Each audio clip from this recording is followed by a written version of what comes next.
Okay, it's 7, so I am going to get started. Welcome everyone to the Duel named Revolution, Making Sense of Revolutionary Girl Utena. I am Jen A. Blue. I write books about animation. This particular panel is actually a very condensed version of a chapter in my book Animated Discussions, which is a collection of essays about anime. I can never remember whether this Full Metal Alchemy chapter is longer, but one of them is the longest chapter in the book and the other is a close second. There's a lot to be said about Utena. In fact, when I first sat down to do this panel like 6 or 7 years ago, I sat down, I worked together what I wanted to do, I timed what I was doing because I wasn't sure it would fit in the standard hour-long panel slot, and it was 6 hours long. So I revised it, I cut it, I slashed the heck out of it, cut it down and down and down and down as much as I could possibly bear to do, and got it to 2.5 hours. Yeah. That was when I realized that all I could really do was one thing, which was to just find a through line. Because the thing about Revolutionary Girl Utena is that I like to refer to it as the most semiotically dense thing I've ever watched. What that means is that Utena is full of meaningful symbols, images, ideas, words, speeches. All of these things that are rich in meaning are constantly being transmitted to us, and on top of that, every single one of them means like 50 different things. It is an incredibly dense show to unpack, and so while you can, with some difficulty, make sense of it, that is only one sense of it. There are so many others that can be found, and I'm still finding more every time I go back to it. So I decided I would just take one question, and I would start with that question, and I would just try to answer that question. I would just try to make sense of one thing. And as it turns out, there is one question that you can run through the whole series, unpacking things, and get to an answer to this question. Not necessarily the answer, because this is Utena and nothing ever only has one answer, but an answer.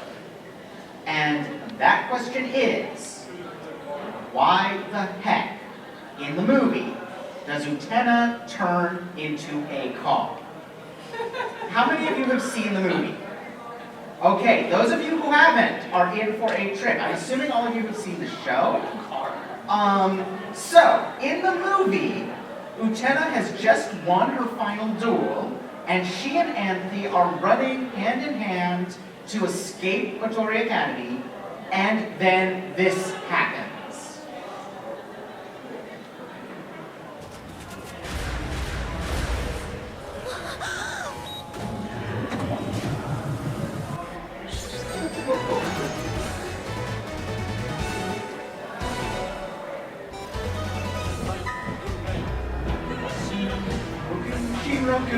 This is also the only appearance of this song in the movie.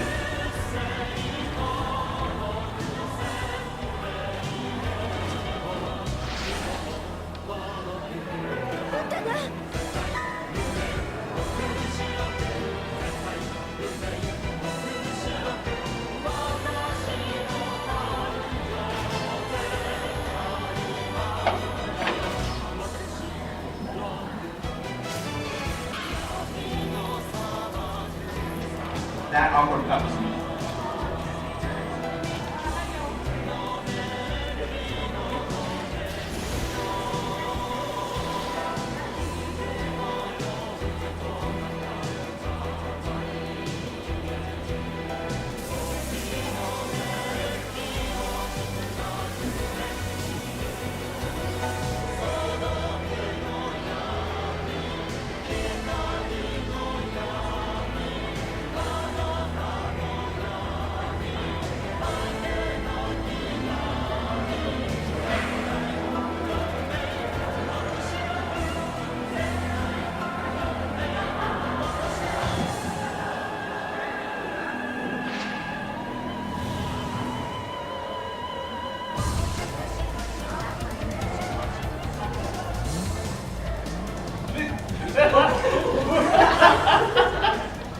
Okay.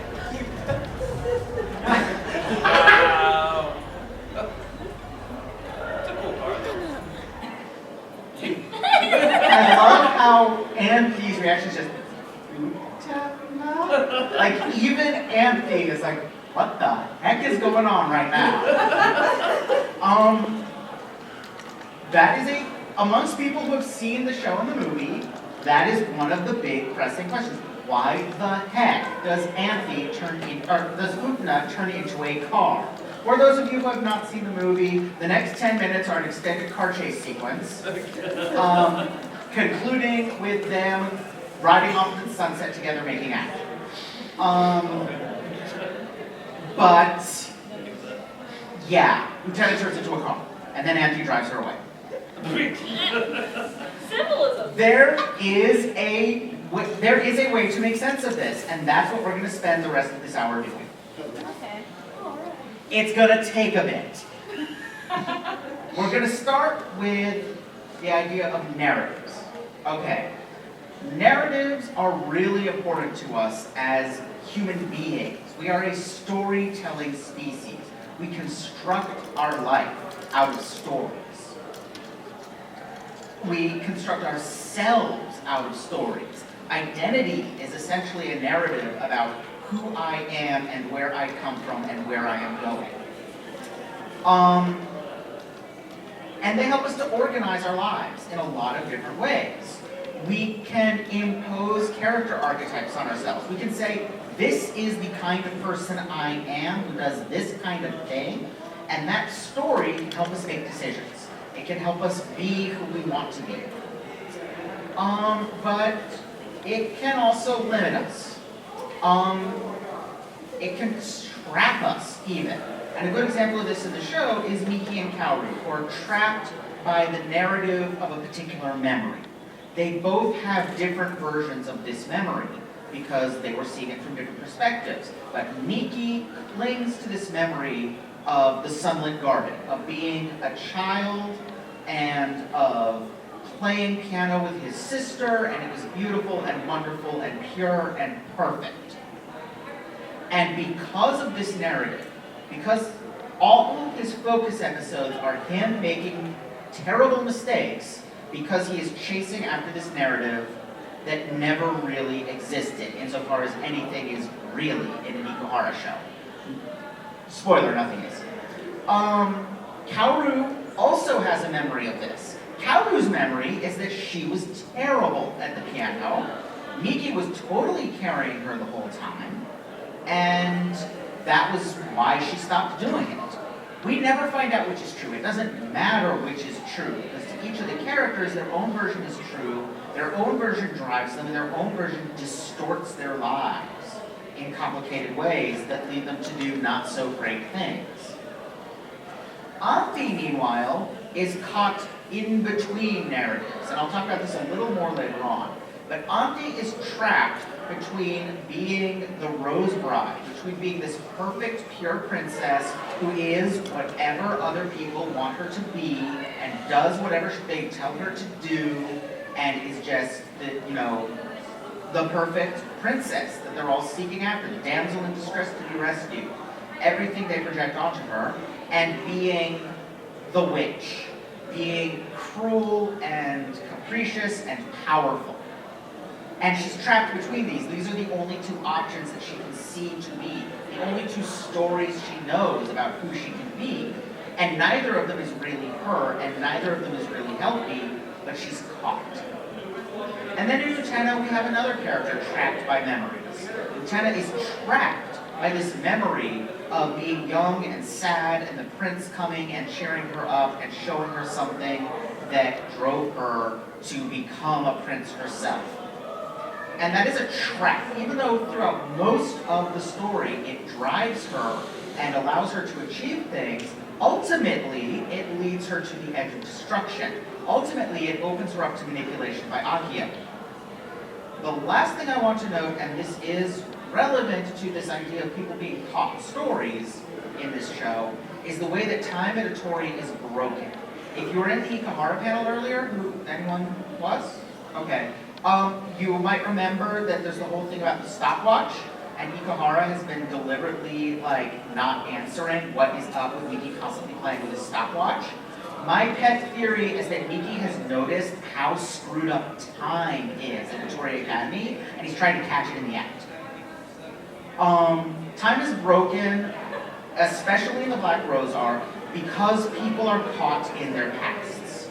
I've already talked about Miki and Utena, but also Mikage is completely trapped in his distorted notion of what the past contained, to the point that there's some weird time loopy stuff going on with him. And throughout the show, there are these weird little hints that time isn't quite right at Atori. To give another example, we know that Auntie visits her brother every week. Therefore, she and Utena must have been swapped bodies for less than a week, because the alternatives are too horrifying to contemplate. How did Nanami do all of that in less than a week?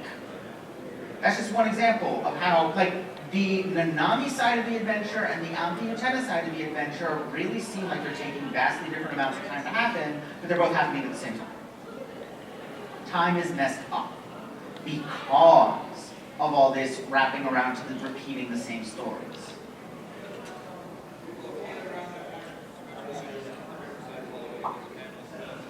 Okay, jumping to something very different, let's talk about another narrative. Let's talk about one that's very significant to the show, which is the shadow. If any of you were in my Full Metal Alchemy panel, you've seen me talk about this already. But very briefly, the shadow is a Jungian archetype. It comes from the theories of Carl Jung. The idea of the shadow is that it is the rejected aspect of the self. It is everything about yourself that you wish wasn't. Some of it is stuff you don't realize about yourself, some of it is stuff you don't want to realize about yourself, and some of it is stuff that you do realize about yourself and you try to push away, try to deny. The most common ways of dealing with it are repression and projection. You either try to take all this stuff and bury it way down deep where nobody can get at it, or you start projecting it onto other people and start seeing it in other people. There's two major types of the shadow. Akio is what is called the archetypal shadow, which is the shadow of humanity or of society. It's the shared shadow of us all. It's the things about our culture that we don't want to admit, our national sins, past atrocities, just things we shove under the rug as a people, or behaviors that are considered unacceptable in society, all of that stuff. That's Akio. There's also the idea of the personal shadow, which is which is the same thing but on a personal level. And in fiction, that is very often depicted as a separate character. You'll get character pairs where one is a representation of everything that the other denies about themselves. And so we get that in the Black Rose arc. The Black Rose arc is full of personal shadows. Every episode is about a character's personal shadow coming up, stealing a sword out of their heart, and then going and fighting Utena with it. I'm not going to go through all of them, but just as one major example, Mikage and Mamiya are the personal shadows of Utena and Auntie. Mikage is everything Utena is in denial about regarding herself. That she's using Auntie to tell her own story. That she is trapped in memories of her past and in denial about what really happened. That she is someone who uses people, that she is a little prone to violence. These are all things that she denies about herself, but they're true. And Mamiya, meanwhile, is the witch side of Auntie. He's the powerful, manipulative, cruel aspect that she tries to deny in order to play the role of the Rose Bride.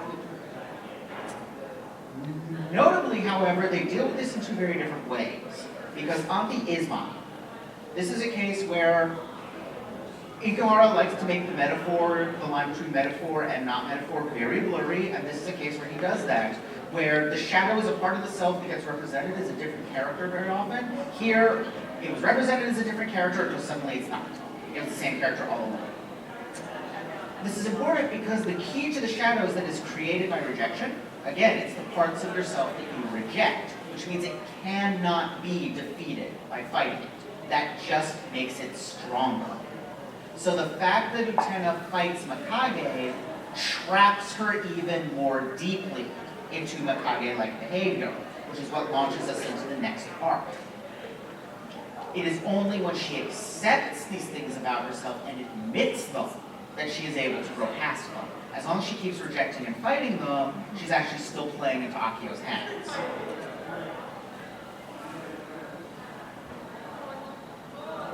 Now, finally, and by finally I mean we're finally getting to this bit, not this is the end, we're nowhere near the end. So, I know it's maybe non-obvious how the things I've been talking about so far connect. Trust me, I will get there. Let's talk a little bit about cars. There's a lot of cars in Utena. A lot of cars in Utena.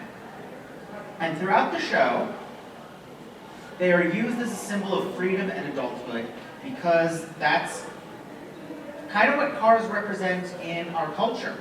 One of, being able to drive a cool car. And you can go wherever you want. You're not allowed to do it until you're a certain age. They work really well as symbols of like freedom and adulthood. And notably, all of the cars in the show, this is not true in the movie, but in the show, all of the cars are red. Which, in the Iguhara panel, I talked about the heavy color symbolism in this show.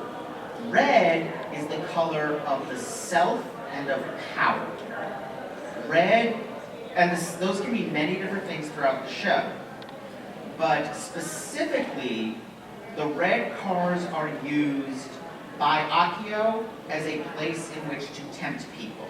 He takes people to the ends of the world, and it's notable that the Japanese phrase that gets translated as end of the world is the same phrase that's used for the ends of the world in the sense of the limits of existence. He's not taking people to the apocalypse, although that pun is present in the Japanese as it is in the English. But the phrase he's using is talking about showing people the entire world. In other words, this is Satan in the desert showing Jesus all the kingdoms of the world. This is the classic image of temptation, which is why these cars are red, because they're about the self in the sense of growing up. They're about power in the sense of Akio is manipulating you. He is using his power to tempt you. Because a very common confusion, and one that heavily afflicts the characters in this show, is between power and freedom. You get these confused all the time, even though they are actually, in a sense, opposites. Because freedom is the ability to do what I want to do. Power is the ability to make you do what I want you to do. These cannot coexist. That's the sense in which they are opposite. But it's really easy to mistake one for the other. And what Akio is offering people is not actually freedom, it's power. It's not being able to do what they want, but being able to take what they want. And that's really important because, in fact, power is another narrative trap. Because when you're making other people do what you want them to do, that is putting you in an inherently precarious position. People notice you doing this, they don't like you doing this, and if you stop doing it, you are in trouble. The cars also represent sexual awakening because they're cars. I mean, that's like a classic thing, is going out to make out point and, having a first sexual experience. But that's also the classic scenario for date rape, which there's plenty of in the Akio car sequences. Some of them get really uncomfortable. Juries in particular. Bad things are happening to these kids because there is an adult offering them freedom and being treated like adults. Akio is just being a predator, and he's using this to lure them. The last thing I want to talk about with these is these ideas of purity and growing up. Because again, the cars are a symbol of growing up, and many of these characters are in a hurry to grow up. Others want to remain pure. And these are both traps. They're both traps because they're both about accepting someone else's narrative. Purity is someone else's idea of how you should be, and it traps you in childhood. It's Nanami's problem. Nanami can't grow up because she has to remain this pure, superior princess figure and can't grubby herself like the rest of humanity. And that is a trap. That leaves her incredibly vulnerable for the horrible, horrible things she's put through in the final arc. But at the same time, this idea that there's a specific thing that makes you a grown-up is just as much a trap. Because for most of the characters, it's sex. And having sex doesn't make you a grown-up. All it is having sex. And in particular, when there's a grown-up telling you that having sex will make you grown up, that grown-up is trying to trap you. Again, I cannot assert enough how much of a predator Akio is throughout this show. Onwards. Okay, nearly to the part where I'll start tying things together, but you can't talk about Utena without talking about Damien. In the liner notes for one of the editions of Revolutionary Utena, Ikuhara talks about the impact that Damien had on him. Damien is a 19th century novel, early 20th century novel. Damien, the story of Emile Sinclair's youth. The plot of Damien is about this boy named Emile.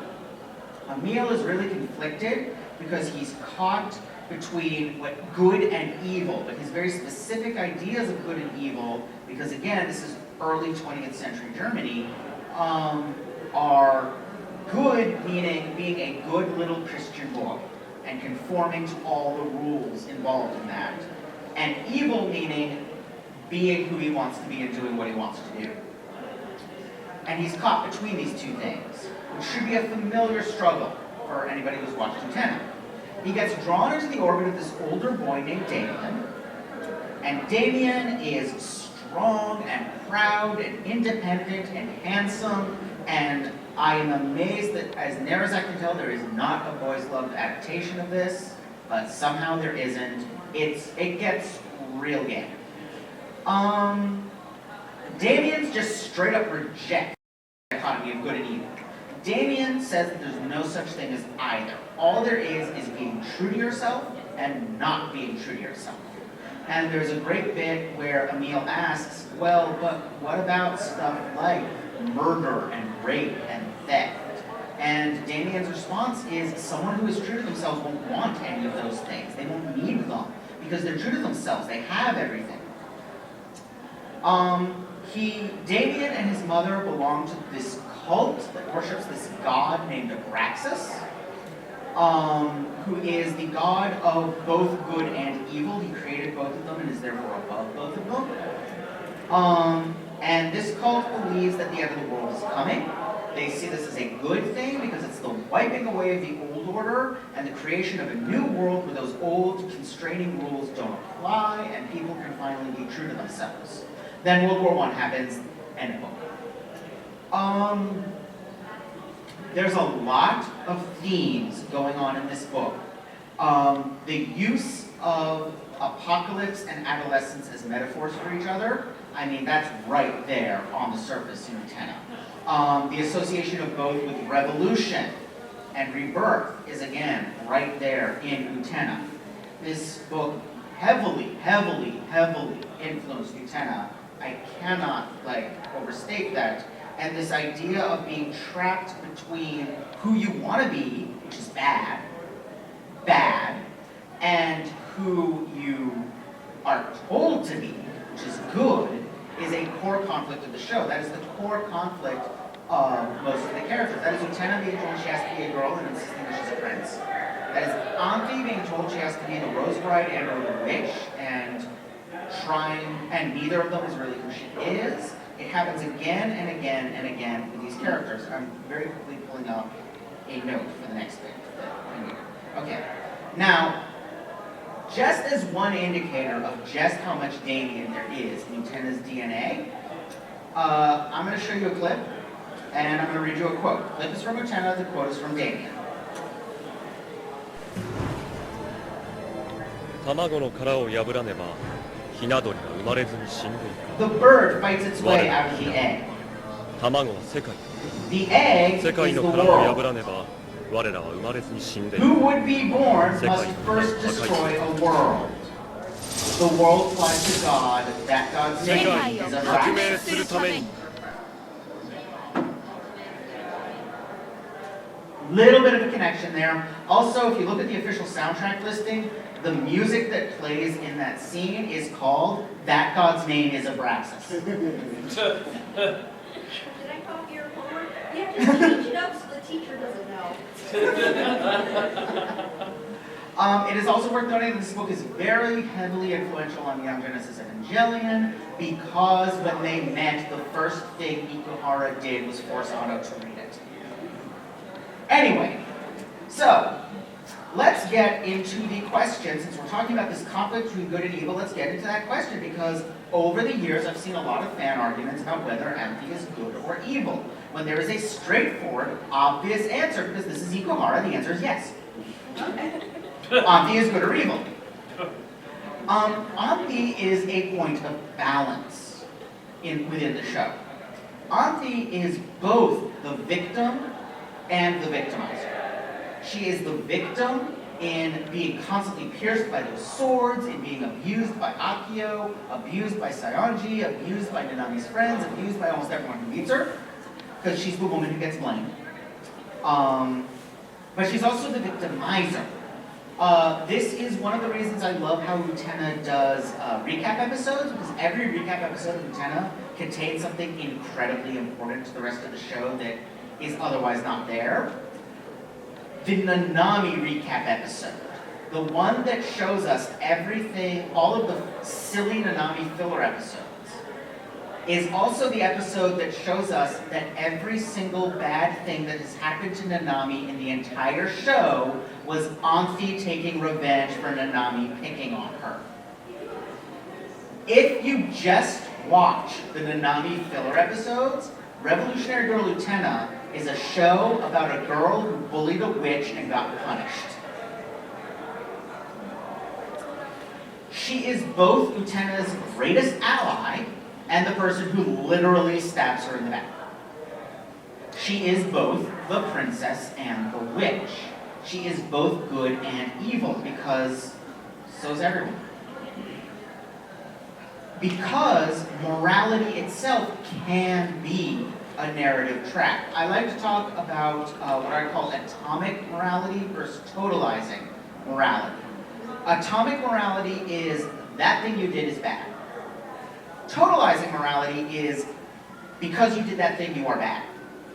These are two very different statements because one of them says that you have to be one of the two. But nobody is. Everybody does some good stuff and they do some bad stuff. The point is not to be a good person because nobody is a perfectly good person. The point is to do more good stuff than less bad stuff. Now, how do we define good stuff and bad stuff? That's a whole nother panel. That is in fact not a panel, that is thousands of years of philosophical debate. But this is just one of many places where the show sets up these false binaries. It presents us two options and then says neither, or both, or something completely different. Because it wants us to question the narrative tracks in our own lives. It wants us to look at the stories we're living by and ask, is this really the story I want to define myself by? Unfortunately, fandom being fandom, instead we get flame wars. It was largely calmed down with Utena, but I remember when they were active and real. Alright, I'm now going to talk in some depth about the last, 3 episodes of the show. And so I'm going to talk about what happens at the very end of the show. So at the very end of the show, Utena discovers that Anthe is being abused by Akio. And she sees this as Akio cheating on her with Anfi. Anfi is the woman who gets blamed. She's Eve. That's why apple imagery is around. She's the woman that everything is automatically her fault. So instead of being like, oh, the guy who is abusing both of us because, hey, Utena, if you're 14, any adult man doing things to you is by definition an abuser. Instead of blaming him, which is scary and hard and dangerous, she blames Anfi. And she deals with this by saying, okay, if Anfi isn't the damsel in distress I'm rescuing, then I'm wrong about what all our roles are. I'm stuck in this story about the princess and the prince and the witch, but if Anfi isn't the princess and I'm not the prince rescuing her, then it must be that I'm the princess, Akio is the prince, and Anfi is the witch. It's actually the Shadow Girls who set her straight with the Shadow Girl play in episode 37, which is all about the casting couch. It's all about a man in a position of power using that to play women against each other to get what he wants. And it's about how the world sees that as the woman being somehow dirty or bad. It's pointing out that the princess witch thing is really just the Madonna war complex. It's really just the idea that women are either perfectly pure but powerless, or dangerous and bad and powerful, and they don't get any other options. Then we get her going to Anfi and having a really interesting conversation. And what I like about this conversation, and this is another thing I need to look a note for, is that it's a completely different conversation for Utena versus Anfi because they have different knowledge going into it. So for Utena, who doesn't know what this conversation is about, if you don't remember, it's the thing about the poisoned cookies.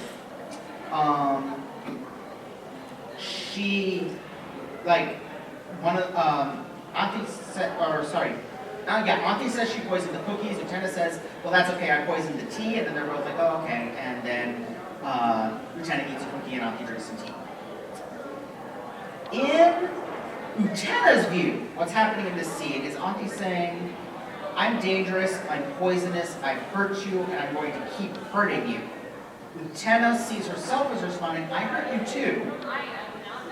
Anfi then, in Utena's view, replies, I know, but I still value your friendship. And Utena says same. Anfi, however, knows what's coming. Anfi knows what's going to happen in the next episode and a half. So to Anfi is saying, I am going to betray you, I am going to hurt you very badly, and I might even kill you. Utena is saying, I hurt you too. Anfi is saying, you are not a threat to me. You have no idea how out of your depth you are. And Utena's response is essentially saying, I am 100% too naive to have any idea how dangerous this really is. I love that because it's two completely different conversations that play out in completely different ways depending on whether you know what's coming or not. Oops, that was a great one. Okay. As we go forward in the final episodes, Utena comes ultimately to confront Akio. She realizes that in a heartrending rooftop conversation with a suicidal auntie, they have a conversation. They have this conversation.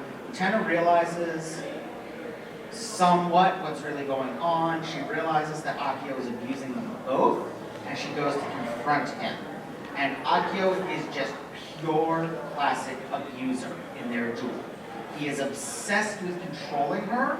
Everything he is doing is trying to get her back under his power, same with Anfi. He paints himself as the victim. This is super common abuser tactic. He portrays himself as the aggrieved party. He points out that Utena slept with a man that she knew was married, so clearly she's just as bad as the adult man who is having sex with children. No, there is no universe in which that is close to true. And he engages in gaslighting, which is a term that gets massively overused nowadays. Hardly anyone knew it when I started doing this panel. But nowadays it is just massively overused and is basically used as a synonym for lying. That is not what gaslighting is.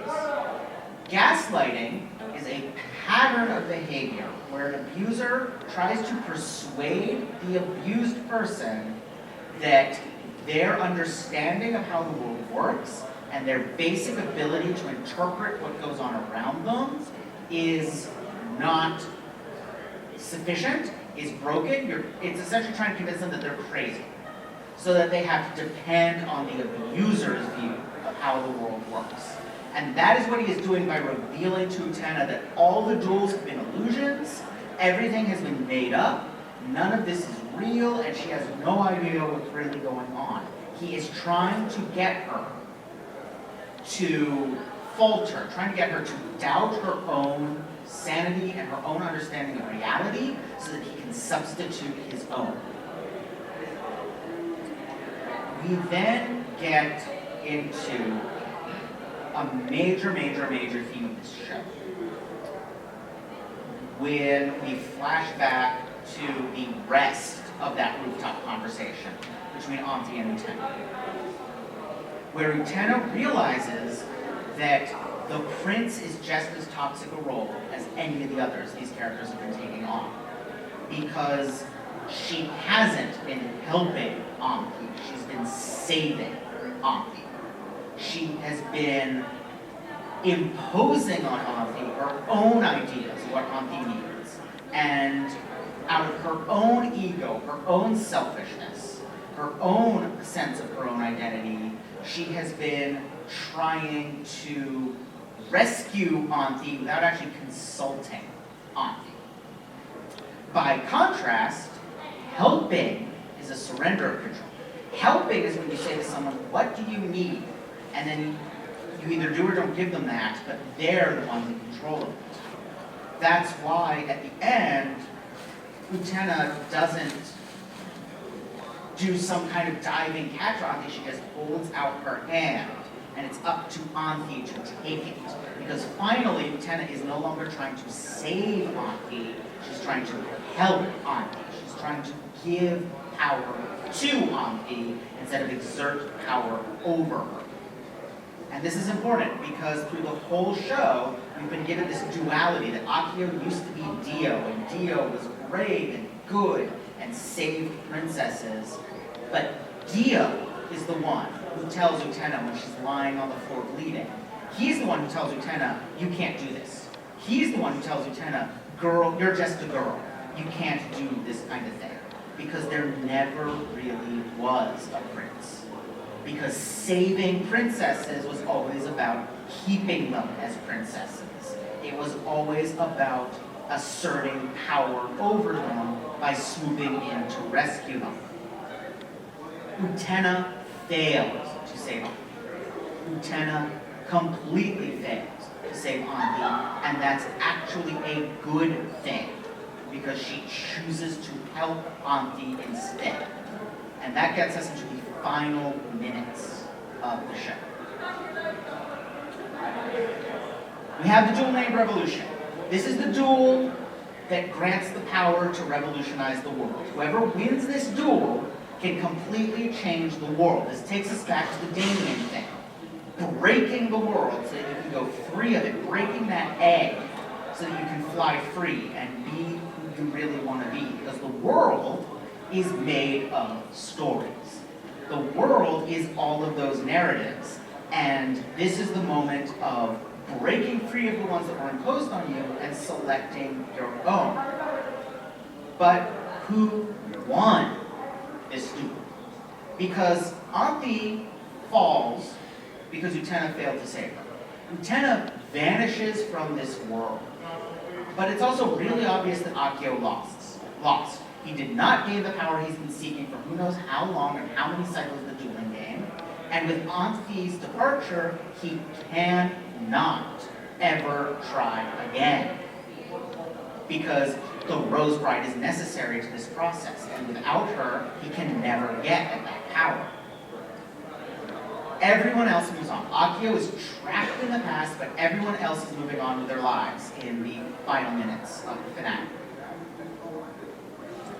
And Anthi leaves.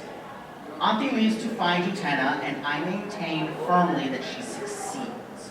And the reason I maintain this is in the ending credits, Anthi is shown walking through a gate, then forests, roads, and mountains before she finally comes to that photograph of Utena that they took together in a moment of happiness when they promised that they would be together in the end. And that's important because there's something that gates, roads, mountains, and forests have in common. They're all examples of what we call liminal spaces. And liminal spaces are spaces that exist between other spaces. Liminal spaces are places like doorsteps, hallways, places where you don't go to them, you go through them to get somewhere else. People don't go on a quest to the forest, they go on a quest through the forest to somewhere else, over the mountains to somewhere else, down the road to somewhere else, through the gate to somewhere else. These are spaces that exist to be crossed, and the only reason to show a sequence of them is to depict the character journeying on a quest, which means the emphasis is what's on the other side of these spaces. And what's on this other side of these spaces at the very end of the episode is where normally we get the to be continued card, we instead get the episode title. It's the only time this episode's title is actually shown. It's not shown at the beginning. And the title of this episode is Someday Together, Hand in Hand. That's what's beyond those liminal spaces that Anthi crosses, is being hand in hand with Utena. They do find each other. So again, I ask this question, when does the duel end? And there is an answer. Because every single other duel in the series, someone slashes a sword through someone else's rose, and bells ring. The bells of Atori go off riotously. That does not happen when Anthi stabs Utena in the back. It does not happen when Anthi goes plummeting. It does not happen in the final episode until the moment Anthi steps across the threshold. The moment Anthi leaves Atori, the bells that signal the end of a duel start ringing. Because Anthi won the duel. Because the power to change the world cannot be taken. That's just more selfishness, more controlling people. Utena was not fighting to win the power. That's why Akio always fails. Because he's fighting to win the power. You have to give the power, which is what she did by helping Anthi. She gave Anthi the power to go free, to break out of the shell and go out to the world and change things. Anthi is the winner of the duel, and that is why Utena turns into a car in the movie, because Utena is the vehicle by which Anthi leaves Atori, but it's Anthi in the driver's seat. Thank you.